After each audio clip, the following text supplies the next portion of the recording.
And I would like to find out just a bit more about yourself. You hail from Dublin originally? Yes, I was born in Dublin in the centre of the city there. We lived there in a one-room flat for 7 years, and we eventually got moved out to the suburbs, a place called Inchicore Bluebell. All my family were living out there, and both my grandparents were living there, and it was like coming home when we got a house there. It was like going into the open spaces. And once again, I tell the story in the book about our humble beginnings, and there was a lot of poverty around Dublin just after the war.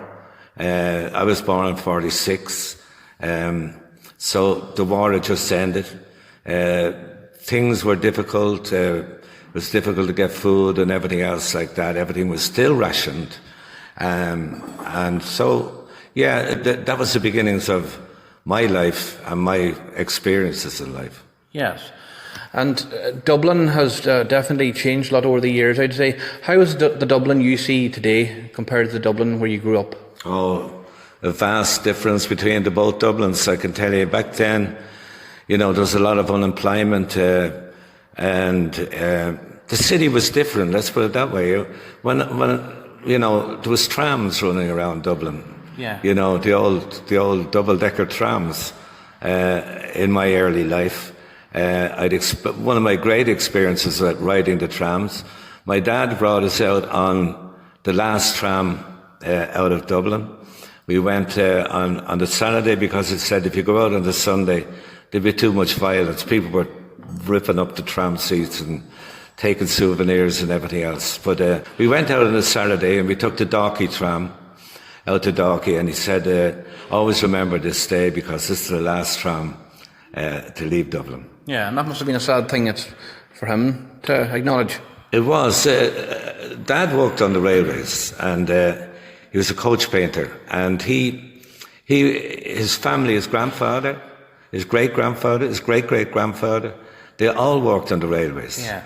And even his mother's family, the McDonoughs, they worked on the railways also. And my great-grandfather, John McDonough, he was a Fenian, and he was a known Fenian, and he was excommunicated from the church for being part of the Fenian movement.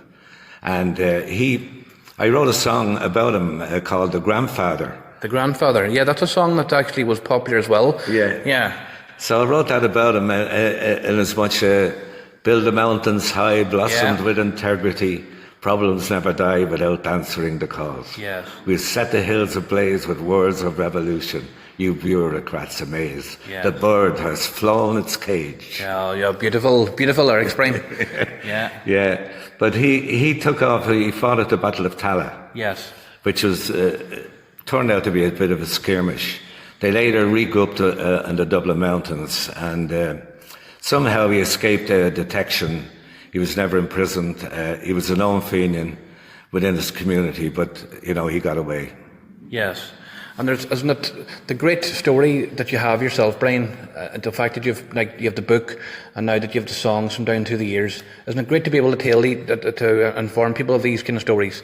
Yeah, well, there's great stories, and I've had, thank God, I've had a long and healthy life, and so I'll continue into the future, and I'll continue writing, continue telling stories, because that's my nature. Yeah.